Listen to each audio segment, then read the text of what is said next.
Hello and welcome to Digital Transformation for Humans with your host Amy. In this podcast, we delve into how technology intersects with leadership, innovation, and most importantly, the human spirit. Each episode features visionary leaders who understand that at the heart of success is the human touch, nurturing a winning mindset, fostering emotional intelligence, and building resilient teams. Today, we are going to talk about the entrepreneurial edge, mindset, soft skills, and innovation in leadership. Harold Dickenson from Dubai, the United Arab Emirates, is our fantastic guest today. Welcome, Harold. It's great to have you here in the studio today. Thank you, Amy. Thank you for having me today. It's a pleasure to be here. Let's start the conversation and transform not just our technologies, but our ways of thinking and leading. Interested in connecting or collaborating? You can find more information in the description. Subscribe and stay tuned for more episodes. Harold, to start with, it would be great to hear your story, your journey, a few words about your background, and as you're a business owner operating in Dubai, it is a really exciting combo to share with our listeners and viewers. Yes. Okay, so first of all, my name is Harold Dickenson Jr. I actually come from a line of entrepreneurs. Like my parents ran their own company. My grandparents ran their own company. I'm from Antigua in the Caribbean, and my grandparents had their own bakery. And from that, my father was also a baker, but my uncle was a vet. My other uncle was a dentist. So I was always surrounded by individuals who were doing or running their own companies or pushing their own boundaries. And it permeated into my generation also. A lot of my family members are also entrepreneurs. So we kind of all have the bug, per se, to kind of push boundaries and go in our own directions. So I wasn't always an entrepreneur. I actually started in a newspaper company, and then I went to university. And after I left university, I realized that my thinking wasn't I needed to be in a structured environment. I wanted to be in an environment where I can explore, I can do different things. And I actually started my first company in Antigua. And then after the 2009, I decided to travel around a bit more and get more global exposure because I really wanted to increase my mind's view of business environment.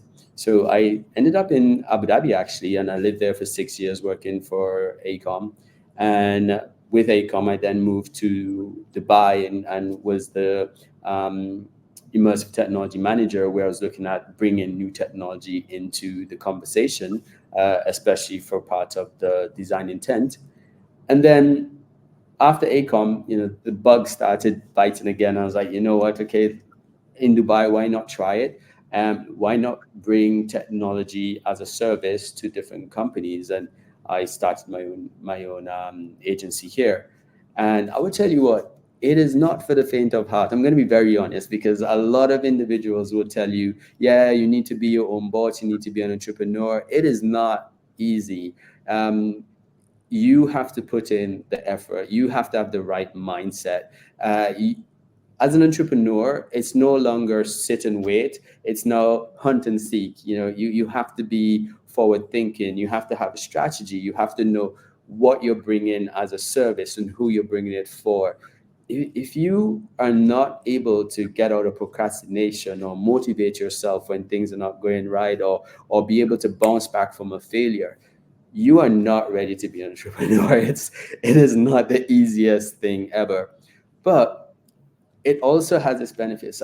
It's so rewarding, getting to work on something that you're passionate about. It's extremely rewarding, speaking to individuals that that you can assist or help, or your particular skill set or experience can really benefit them. So yes, it's not the easiest job in the world, but I wouldn't trade it. I mean, it's absolutely amazing. It's so much fun, after you get things going down the right way, after you pull things together. So for sure, it is something that I absolutely love. I agree. It's a completely different type of adventures, Yeah. and you have to fit into it and enjoy it. So, of course, it requires a different way of seeing the world and expecting something from yourself and your life. And now we smoothly came to my first question. I had it in my mind before this meeting. So, what are the key differences in leadership approach between corporate executives and leaders and business owners? And how can understanding these differences improve business effectiveness, given that it's a different mindset, it's a different approach and way of dealing with situations and challenges and seeing the development? Sure. Um, at first, in terms of the leadership approach, I find with business owners, you have the opportunity to be much more personal. I know some people may think it to be a bit cliched, but I do see my team members as family. Like we're together for so much of the day. If something external is affecting that individual, they affect the whole team. You need to be extremely empathetic. Like we all are going through different things. So I try to be more empathetic and understanding of what's going on in terms of my team's lives. Even though I still need to motivate the best out of them, sometimes you know when that situation is not going to work. For example, if someone is in the hospital, their mindset has gone. They can try their best, but their mindset has gone. Just giving them a bit more time to go and be with their family, the gratitude that they then display, and the ability to then focus and get things done is tremendous. So I've always realized that as a business owner, leading more with the heart and not necessarily just the head, but keeping things on track. Now, there are also complications with this because when you're very empathetic, you also find it difficult to have these hard conversations. And this is some place where corporates excel in. Like they have um, a format to have these conversations with. Corporates, they tend to have strategies for how they will approach more difficult conversations, or they may have HR step in. As a business owner, you need to be comfortable or get comfortable in having difficult conversations. So I find one, yes, you can be more empathetic, you can be more heart over head, but you still need to have strategies in order to motivate and keep the team members moving in line with the company's goals. So these to me are some of the key differences. Of course, there's a structure and there's decision making time. Us small companies, we are way more agile. We can implement and test things much quicker. But in terms of people first strategy, I think the small companies do have that advantage. I agree. It makes a lot of sense. And I also think we should learn from each other. The entrepreneurs who are parts of the corporate world, those like, the entrepreneurial minded people who are infiltrated into the big corporations and running their business in a different way, it is very enriching, and it's like a free spirit which helps corporate people also to see other perspectives and open up for more heart-led leadership and connection, human to human. For sure, for sure. What do you think about emotional intelligence? How can leaders leverage emotional intelligence to drive innovation and create high performing teams? Today, technologies are developing so fast, and leaders are very stressed. They are frustrated, they are overwhelmed. They have to deliver, they have to deal with all that, they have to learn new things, catch up with everything. And it's a part of a new learning curve where not everybody is ready as a person, as a professional. So, what are your ideas around this topic? It's a very good question because I've been fortunate enough to have had to train individuals who've never used a computer before, and the fear that they exerted at that time on just holding a mouse, you need to understand from their point of view that it was never something that they thought would be part of their everyday lives. And as a leader, you need to identify and you need to be able to help individuals grow in mindsets. Because if someone has never used, for instance, a word processor, or if I've only used a word processor and now I'm using a spreadsheet, that transition or that growth needs to be um, it needs to be well maintained, or else this person get extremely stressed, and it will then spiral and hit other individuals within the team and organization. So I would say, one, be aware of the challenges that individuals are having. Try and keep an open door policy on set timeframes. And I understand set timeframes does not mean every time you have an issue you can knock on my door, but between 10 and 11 o'clock my door is open for anyone to come and sit down and have a conversation. So I think by creating these kind of environments where people can speak freely of the challenges they're having, and also be able to contribute from themselves ways that they can overcome these challenges or things that they may see others may benefit from. I think creating these kind of environments would definitely help companies and also the leaders themselves to grow, because we don't have all the answers. If we what that would be, but we can't and we never will. And we need to have other people at the table with us helping to mitigate some of these things. So by creating these environments where everyone could learn or get support, it really helps out the overall team and the organization. That's brilliant. And it's such a good advice to just be accessible, probably not all the time, but have certain time frames where everybody knows that they can have access to you, that they can share their pain, their ideas, their worries, and move forward in a more aligned way, because alignment is crucial when you are creating something in the area of innovation and experimentation, and everything is moving really fast, and the risks are also high. It is important to be aligned, and it opens up for exactly that type of risk mitigation Yes. in one hand, and better connection on a human level, which creates more engagement, more trust, and trust enables success, Yeah. both within the team and for whole the company. So it is really important.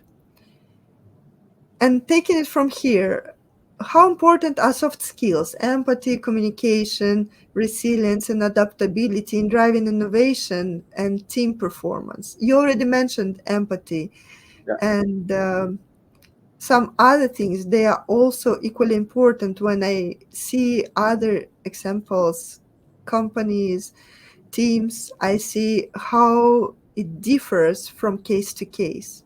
Mhm. What do you see on your side through your experience? So 100%. Like, for instance, communication is key. So many times I've seen processes not delivered correctly purely because they were ineffective in the communication. So communication is massive, and we are always learning how to communicate more effectively. Like, I could be the best spoken person, but if I cannot communicate to my team in a way that they can understand, it serves very little process. Especially when you think of Dubai, where we have such a multicultural society, and English may not be everyone's first language. So I've even had situations where things got heated because I have a wide vocabulary and I would use words that other people don't understand. And they may be embarrassed to say that they don't understand, and this itself creates its own friction. So understanding how to communicate to the individual who is on the receiving end really helps moving things forward. Resilience, it is. I mean, if you don't have resilience, how do you get through the day? Like, some days are going to be great. Some days you're going to be like, wow, today is a good day. But some days you're going to feel like the earth itself fell on your shoulders. Um, you have to push through those days. Those are the days when, diamonds are made. I mean, I was a martial artist, and I remember that being the mantra. A marshmallow is soft and fluffy, but it's no use to anyone. A diamond is made under pressure, and it's extremely precious. And you need to understand that some days you're going to have to become a diamond, and by pushing through these hard times, it's when you're going to really understand what you're capable of. And of course, we need to be adaptable. Like, this world is changing in every aspect of our society. We need to be able to understand what is happening and how best to respond to that. And it could be from a social point of view, it could be from a business point of view. And we also need to be able to compartmentalize. Like, if things are happening in one bracket of my life, yes, we're human, but we also need to understand how to not make it fully affect other elements of our lives. Sometimes this works, sometimes it's not. But again, it all depends on the individual and their level of adaptability. I mean, kudos to my mom. I used to see her literally be one person, another person. Like, she had her boxes well checked. And I'll be honest, it's something I believe women do much better than men. You're able to take on the role that you need to be, excel in that role, and swap in a second. Where men, we kind of stay kind of level headed in one role for a much longer time.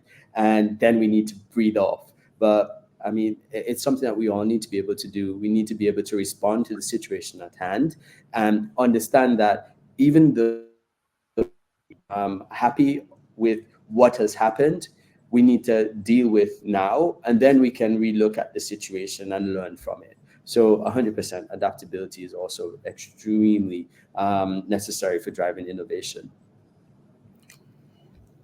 I really appreciate that you highlighted the difference between men and women, because, in fact, we have to be more humble and understand that we are wired in a different way and we are operating in a different way. And while for females, multitasking is something very natural and our brain is set up that way, Yeah, for males it becomes a real challenge. And if they are doing something, they can't be in their thoughts somewhere else at the same time. And yeah. that's just a fact to accept.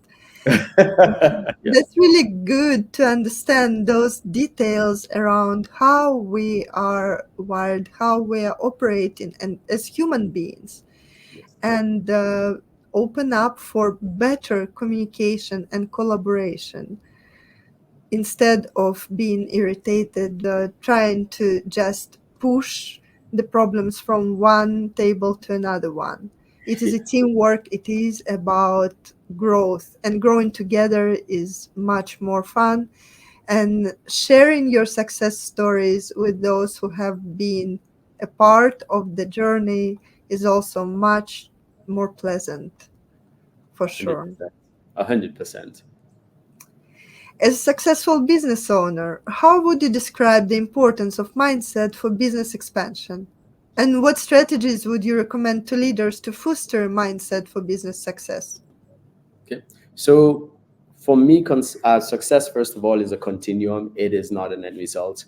Every day that you're able to get closer to that goal is a successful day. And there are days where you're going to go backwards a few steps. So one, be ready to work for what you want. Be ready to collaborate. You need to be open to new ideas and opinions, and you need to be able to speak your truth in a room of strangers. As a business owner, you need to be able to share the value that you're bringing to other individuals, even if it's a baby formula or a service to reinvent the wheel. You need to understand how to articulate your value and share this information with others. And again, as success is a continuum, you need to understand how that value changes over time. If you do not realize how that value changes over time, you will have what happened to Kodak. I mean, we all understood that Kodak was the leading photography company when I was growing up. Everyone knew what Kodak is. If we asked a child today what Kodak is, and they'll just look at you, I don't know. you know, True. yeah, Kodak was synonymous with photos. Now it's smartphones. So you don't want to lose your value by not being able to respond to the changing environment. So speak your truth as a company, share it with others, and be willing to accept advice and implement it. Yeah, these would be uh, what I would say to that. Great advice. And I would also add up to that that it's also nice to have somebody who is going to be by your side as an advisor, as a trusted person, as a coach who is going to help you and support you along the journey. And every successful person actually has other successful people around True. who are their team members in a way, and they're creating their success stories and moving through the life together, supporting each other. Correct. So Correct. it is a very, very valuable recommendation. Thank you so much for sharing it with us today, Harold. Anytime. And it was amazing to have you here. Thank you. Thank you. And thank you for joining us on Digital Transformation for Humans. I'm Amy, and it was enriching to share this time with you. Remember, the core of any transformation lies in our human nature, how we think, feel, and connect with others. It is about enhancing our emotional intelligence, embracing a winning mindset, and leading with empathy and insight. Subscribe and stay tuned for more episodes where we uncover the latest trends in digital business and explore the human side of technology and leadership. Until next time, keep nurturing your mind, fostering your connections, and leading with heart.